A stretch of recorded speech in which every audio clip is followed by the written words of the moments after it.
Hello दोस्तों, कैसे हैं आप सब। स्वागत है आप सभी का कॉमिक वर्ल्ड चैनल पर। तो चलिए दोस्तों, शुरू करते हैं मनोज चित्रकथा में जासूस का अंत। जासूस का अंत। इंसान को अंतरिक्ष में ले जाने वाले देश का पहला रॉकेट अपने लॉन्चिंग पैड पर पहुंच चुका था। उड़ान के अंतिम चरण की तैयारी चल रही थी। तकनीकी दल का अध्यक्ष सुभाष वर्मा अपने 3 सहायकों के साथ अंतिम चेकिंग के लिए लॉन्चिंग पैड के निकट पहुंचा। हमें रॉकेट के भीतर जाकर हर एक चीज़ को अंतिम बार चेक करना है। Yes sir. चारों लॉन्चिंग पैड में लगी लिफ्ट में सवार हो गए। लिफ्ट ने उन्हें कैप्सूल तक पहुंचा दिया जिसमें अंतरिक्ष यात्री कमांडर सुरेश शर्मा को बैठकर यात्रा करनी थी। कैप्सूल के भीतर पहुंचकर चारों अपने काम में लग गए। 1 घंटे में सारी चेकिंग पूरी हो गई। Everything is okay sir. Good. तुम तीनों बाहर जाओ, मैं अंतिम बार चेकिंग करने के बाद आऊँगा। Yes sir. तीनों सहायक बाहर चले गए। अब मुझे अपना काम कर देना चाहिए। फिर वह कंट्रोल बोर्ड के नीचे फैले हुए तारों के जाल पर झुक गया। कटर से उसने एक तार काट डाला। कट। काटे हुए तारों के दोनों सिरे उसने टेप से बोर्ड की दीवार के साथ चिपका दिए। अब किसी को अंदाज़ा नहीं हो सकता कि यहाँ एक तार कटा हुआ है। काम समाप्त करने के बाद उसने रुमाल से माथे का पसीना पोंछा। भगवान, मुझे इस गुनाह के लिए क्षमा करना। मैं ये सब करने के लिए मजबूर हूँ। रॉकेट से बाहर आकर उसने अर्थ कंट्रोल रूम को संदेश दिया। रॉकेट की हर एक चीज़ ठीक काम कर रही है और रॉकेट उड़ान के लिए पूरी तरह तैयार है। कंट्रोल रूम में बैठे वैज्ञानिक और इंजन उड़ान की तैयारी करने में लग गए। कमांडर सुरेश शर्मा को रॉकेट में पहुंचने के आदेश दिए जाएं। कुछ देर बाद कंट्रोल रूम की मास्टर स्क्रीन पर कमांडर सुरेश शर्मा दिखाई दिया। कैप्सूल के भीतर पहुंचने से पहले कमांडर ने विदाई संदेश के रूप में हाथ हिलाया। फिर वह भीतर चला गया और कैप्सूल का दरवाज़ा बंद हो गया। रॉकेट के भीतर पहुंचकर कमांडर सुरेश शर्मा ने पायलट सीट संभाल ली। मैं उड़ान के लिए तैयार हूँ। कंट्रोल रूम में काउंटडाउन यानी उल्टी गिनती का अंतिम चरण शुरू हुआ। 10, 9, 8, 7। कमांडर सुरेश शर्मा ने अपनी उंगली ब्लास्टिंग स्विच पर रख दी। 6, 5, 4, 3, 2, 1 ब्लास्ट। कमांडर सुरेश की उंगली ने स्विच दबाया। अगले ही क्षण कंट्रोल बोर्ड पर आग का शोला भड़का। ओ आग! ये क्या हुआ कमांडर सुरेश? आग आग! रॉकेट लॉन्चिंग पैड से ऊपर नहीं उठा था और उसके भीतर आग लग गई थी। टन टन टन टन टन। मास्टर स्क्रीन पर अब सिर्फ आग के शोले नजर आ रहे थे। ओ गॉड, सब कुछ खत्म हो गया। बरसों की मेहनत इस आग में भस्म हो गई। बेचारा कमांडर सुरेश शर्मा, वह जलकर राख हो चुका होगा और उसके साथ ही करोड़ों रुपए के मिशन का भी अंत हो गया। उसी रात तकनीकी दल का चीफ सुभाष वर्मा अपने परिवार के साथ बैठा टीवी न्यूज़ सुन रहा था। अनाउंसर कह रही थी, रॉकेट की आग ने तेजी से फ्यूल टैंक की ओर बढ़ना शुरू कर दिया था। एक भयानक दुर्घटना घटने वाली थी, लेकिन ऐसे खतरनाक समय में तकनीकी दल के चीफ श्री सुभाष वर्मा ने अपनी हाजिर दिमागी से एक बड़ी दुर्घटना होने से बचा ली। उन्होंने एक विशेष बटन दबाकर कैप्सूल को रॉकेट से अलग कर दिया। अगर रॉकेट में आग लग जाती तो भयानक स्थिति बन जाती। अनाउंसर की आवाज़ के साथ ही स्क्रीन पर साइड पैनल के रूप में सुभाष वर्मा का चित्र दिखाई दिया। श्री सुभाष वर्मा के सराहनीय कार्य की सभी ने प्रशंसा की है। डैडी, ओ डैडी, आपने कितना बड़ा काम किया है। हाँ बच्चों, तुम्हारे डैडी ने इतना महान काम किया है कि हमारी गर्दनें गर्व से तन गई हैं। मैंने कैसा महान काम किया है ये मेरा दिल ही जानता है। फिर अचानक सुभाष वर्मा ने उठकर टीवी बंद किया और अपनी पत्नी से कहा, रमा, बच्चों को बेडरूम में ले जाओ, इनके सोने का समय हो गया। लेकिन आपने टीवी क्यों बंद कर दिया? डैडी, टीवी खोलिए, मैं आपको देखूंगा। चुप रहो और मम्मी के साथ बेडरूम में जाओ। ये आपको अचानक क्या हो गया है? रमा, मैं इस वक्त बहुत परेशान हूँ और कुछ देर एकांत में सोचना चाहता हूँ। प्लीज़ तुम बच्चों को लेकर बेडरूम में जाओ। ओके। अकेले रह जाने पर वह सिर थामकर सोफे पर लेट गए। ये मैंने क्या कर दिया? देश के साथ इतना बड़ा धोखा, विश्वासघात। सारा देश मेरी प्रशंसा कर रहा है, लेकिन किसी को क्या मालूम कि वह आग भी मैंने ही लगाई थी। उसके अंतरात्मा उसे धिक्कार रही थी। मैं देशद्रोही हूँ, गद्दार हूँ, मैंने पाप किया है। फिर अचानक वह उठकर कोने में रखे फ़ोन पर अपने अफसर का नंबर मिलाने लगा। मुझे अपने पाप का प्रायश्चित करना होगा, मैं अपना अपराध स्वीकार करूंगा। दूसरी ओर से उत्तर मिलते ही उसने कहना शुरू किया, सर, मैं सुभाष वर्मा बोल रहा हूँ। रॉकेट में हुई दुर्घटना के विषय में मैं कुछ महत्वपूर्ण बातें बताना चाहता हूँ। मैं आपसे तुरंत मिलना चाहता हूँ। तो यहीं आ जाओ। मैं आ जाऊँगा सर, लेकिन आप पहले मेरी पत्नी और बच्चों की सुरक्षा का प्रबंध कर दीजिए। मामला बहुत गंभीर है सर। और लेकिन उसकी बात बीच में ही काट कर कहा गया, मैं तुम्हारी बात समझ गया हूँ सुभाष, तुम वहीं रुको, मैं पुलिस भेजता हूँ। Yes sir. उसने फ़ोन बंद कर दिया और लड़खड़ाते हुए कदमों से बेडरूम की ओर बढ़ा। जाने से पहले अंतिम बार बच्चों को प्यार कर लूँ। दोनों बच्चे सो चुके थे। क्या बात है डियर, तुम कहीं जा रहे हो? हाँ रमा, मैं अपने बॉस से मिलने जा रहा हूँ। तभी बाहर दरवाजे की घंटी बजी। टन टन। इस समय कौन आ गया? पुलिस होगी, मैंने घर की सुरक्षा के लिए पुलिस बुलाई है। पुलिस? रमा के कुछ पूछने से पहले वो बेडरूम से निकल गया। उसने जाकर दरवाज़ा खोला। तुम्हारा नाम सुभाष वर्मा है? यस। हमें हेडक्वार्टर से आदेश मिला है कि तुम्हारे मकान की निगरानी करें। अंदर आ जाइए। वह चारों भीतर प्रविष्ट हुए। सुभाष की नज़र पहली बार डिब्बा उठाए हुए व्यक्ति पर पड़ी। ये पेट्रोल का डिब्बा क्यों लेकर आए हैं? ओ गॉड, लगता है ये असली पुलिस वाले नहीं है, ये मेरी हत्या करने आए हैं। घबराकर वह पीछे हटा, दीवार से जा लगा। कौन हो तुम लोग? उत्तर में एक व्यक्ति ने जेब से अजीब सा पिस्तौल निकाला और फायर कर दिया। ठस! पिस्तौल की नाल से सुई के आकार का तीर निकलकर सुभाष की बाह में जा धंसा। सुभाष के मुख से कोई चीख तक न निकल सकी। उसका शरीर लहराया और फर्श पर गिर पड़ा। थम! इसकी पत्नी और बच्चे इस समय बेडरूम में ही हो सकते हैं, तुम जाकर उन्हें देखो। वह लपक कर बेडरूम में घुस गया। कौन हो तुम? उस व्यक्ति ने अपने हाथ पर से तौलिया उतार फेंका। ई! छलांग लगाकर वह रमा के निकट पहुंचा और अगले पल मुंह फाड़कर उसने रमा की गर्दन ऊपर उठाई और उस स्त्री की तेज धार से उसकी गर्दन काट डाली। फिर उसने रमा को फर्श पर ढकेल दिया। उसका शरीर कुछ देर तड़पा, फिर शांत हो गया। शोर सुनकर दोनों बच्चे जाग गए। मम्मी! कातिल ने खूंखार चीते की तरह छोटे बच्चे पर छलांग लगाई और उसे दबोच लिया। फिर आई नहीं! बड़ा लड़का चारपाई से उठकर दरवाजे की ओर दौड़ा। कातिल ने एक बार फिर छलांग लगाई। एक बार फिर उसका उस्तरा हरकत में आया और बच्चे की गर्दन कट गई। बेडरूम में अब 3 लाशें खून में नहाई हुई पड़ी थी, यानी 3 मासूम जिंदगियां समाप्त हो चुकी थी। कातिल बाहर अपने साथियों के पास पहुंचा। काम हो गया है, तुम ये पेट्रोल बेडरूम में छिड़क दो। ओके। वह पेट्रोल का डिब्बा लेकर बेडरूम में घुस गया। कातिल ने नीचे बैठकर सुभाष की बाह में घुसा हुआ तीर बाहर खींच लिया। फिर उसने उस तरह से सुभाष की कलाई की रग काट डाली। कलाई से बहते हुए खून में उसने सुभाष की उंगली पकड़कर डुबोई और दीवार पर कुछ लिखने लगा। मैं अपने किए पर शर्मिंदा हूँ, इसलिए अपने परिवार की हत्या करने के बाद आत्महत्या कर रहा हूँ। बस अब ठीक है। तभी चौथा साथी बेडरूम से बाहर आया। पेट्रोल छिड़क दिया है? तो अब उसे उठाकर किचन में ले चलो। 3 व्यक्तियों ने सुभाष की लाश उठा ली। कातिल उनके आगे किचन की ओर चल दिया। किचन में पहुंचकर उसने गैस का चूल्हा जलाया। फिर उसने सुभाष के मृत हाथ में उस तरह पकड़ा दिया। अब इसे चूल्हे पर इस तरह डाल दो कि इसका चेहरा आग पर रहे। सुभाष की लाश चूल्हे पर डाल दी गई। फिर चारों कातिल मकान से बाहर आ गए और दरवाज़ा बंद कर दिया।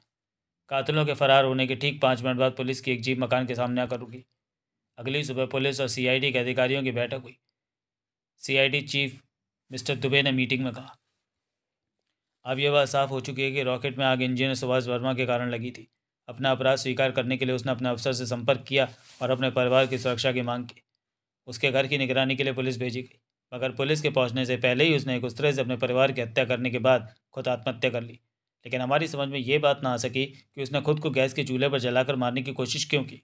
उसने घर में आग क्यों लगाई? लेकिन उसके घर तो आग लगी लेकिन उसके घर को आग तो लगी तो नहीं। जी हाँ, आग नहीं लगी क्योंकि गैस सिलेंडर में गैस बहुत कम थी। आग को किचन से बाहर फैलने का मौका नहीं मिल सका। सुभाष का चेहरा भी पूरी तरह जल नहीं पाया था कि गैस खत्म हो गई और पूरा घर जलने से बच गया, जबकि बेडरूम में काफ़ी मात्रा में पेट्रोल छिड़का हुआ था। यह हालात देखते हुए हमारे विशेषज्ञ किस नतीजे पर पहुंचे हैं सर? हमारे जासूसों को सुभाष के मकान से कुछ ऐसे सबूत मिले हैं जिनसे ये साबित हो जाता है कि सुभाष व उसके सारे परिवार की हत्या की गई है, और ये काम उन लोगों का है जिनके कहने पर सुभाष ने रॉकेट नष्ट किया होगा। और साथ ही हमारे जासूसों ने यह भी पता लगा लिया कि इस कॉमिक को स्कैन ये फर्जी डायलॉग लिख दिया इन लोगों ने। वह लोग कौन हो सकते हैं जिन्होंने हमारे देश को इतना बड़ा नुकसान पहुंचाया? सुभाष के घर से कुछ ऐसे कागजात मिले जिनसे ये पता चला है कि पिछले 1 महीने से वह एक चीनी रेस्टोरेंट में नियमित खाना खाने जाता था। उस चीनी रेस्टोरेंट का नाम ड्रैगन इन है और उसके मालिक किन लाई का व्यक्तित्व हमारे लिए हमेशा ही संदिग्ध रहा है। तो क्या किन लाई के विरुद्ध जांच चल रही है? हाँ, सीआईडी इंस्पेक्टर हरीश पटेल और उनका सहायक राजन त्यागी उस चीनी रेस्टोरेंट की जांच पड़ताल कर रहे हैं। उधर CID inspector Harish Patel dragon inn restaurant के डाइनिंग हॉल में बैठा सोच रहा था। ये बहुत महंगा रेस्टोरेंट है, अधिकतर शहर का धनी वर्ग ही यहाँ आता है और सुभाष वर्मा धनी व्यक्ति नहीं था। फिर वह 1 महीने से इस रेस्टोरेंट का खर्च कैसे बर्दाश्त कर रहा था? हॉल की एक दीवार फर्श से लेकर छत तक आईने की बनी हुई थी। इस आईने के कारण यह हॉल बहुत बड़ा और सुंदर दिखाई देता है। हरीश आईने की ओर देखने में व्यस्त था कि उसका सहायक राजन त्यागी तेज तेज चलता हुआ टेबल पर आया। क्या बात है राजन, काफ़ी जोश में दिखाई दे रहे हो? यस सर, मैंने एक महत्वपूर्ण बात का पता लगाया है। क्या बात है बताओ? यहाँ से बाहर चलिए, मैं आपको कुछ दिखाना चाहता हूँ। दोनों उठकर रेस्टोरेंट से बाहर आ गए। अब बताओ सर, इस रेस्टोरेंट में हर आने जाने वाले पर कड़ी नज़र रखी जाती है। यही नहीं, उसके चित्र भी बनाए जाते हैं और आवाज़ें भी टेप की जाती हैं। ये तुम कैसे कह सकते हो? मैंने रेस्टोरेंट के 2 कर्मचारियों की बातें सुनी हैं। वह रेस्टोरेंट की इमारत में बने किसी ऐसे कमरे का जिक्र कर रहे थे जिसमें कैमरे लगे हुए हैं और टेप रिकॉर्डर भी। फिर तो हमें वो कमरा तलाश करना चाहिए।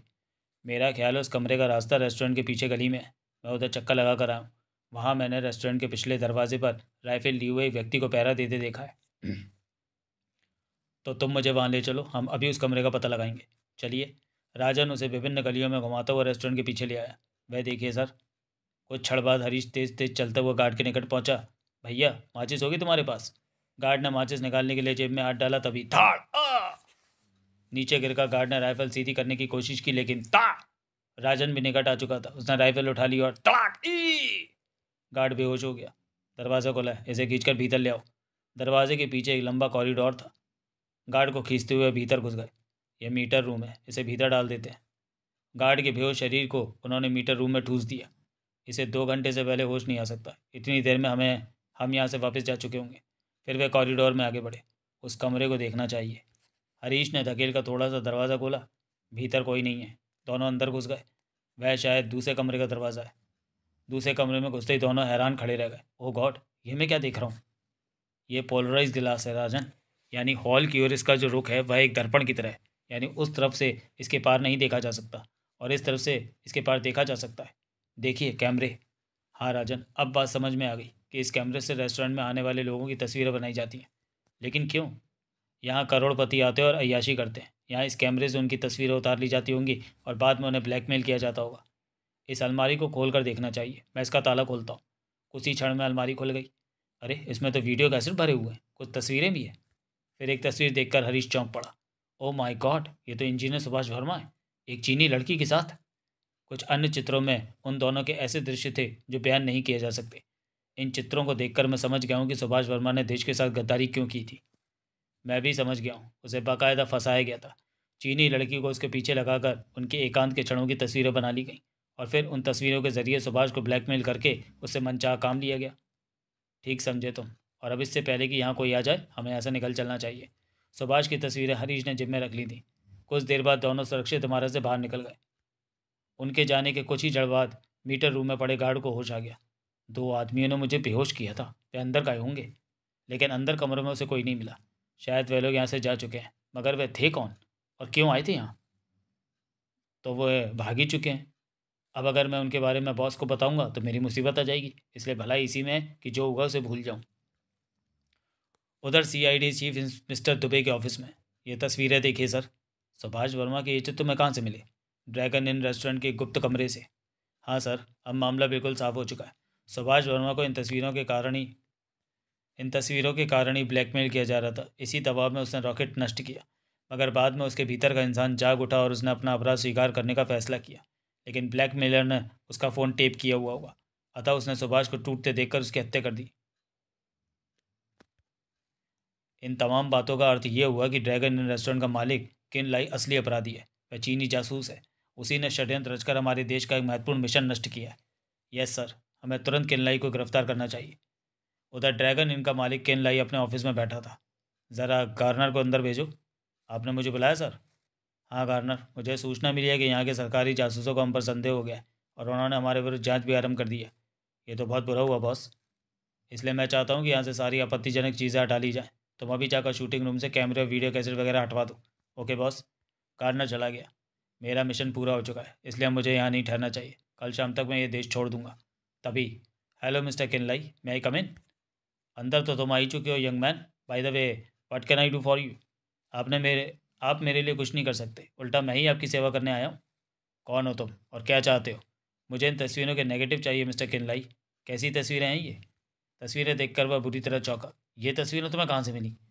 तुम्हारा यह प्रश्न ही तुम्हारे अपराध का सबूत है किनलाई। इन तस्वीरों के कारण ही तुमने सुभाष वर्मा को ब्लैकमेल किया है। क्यों? ठीक है ना? क्या बकवास कर रहे हो? कौन सुभाष वर्मा? भाई, जिसने तुम्हारे कहने पर रॉकेट में आग लगाई थी और बाद में तुमने उसे और उसके पूरे परिवार को बकरे की तरह हलाल करा दिया था।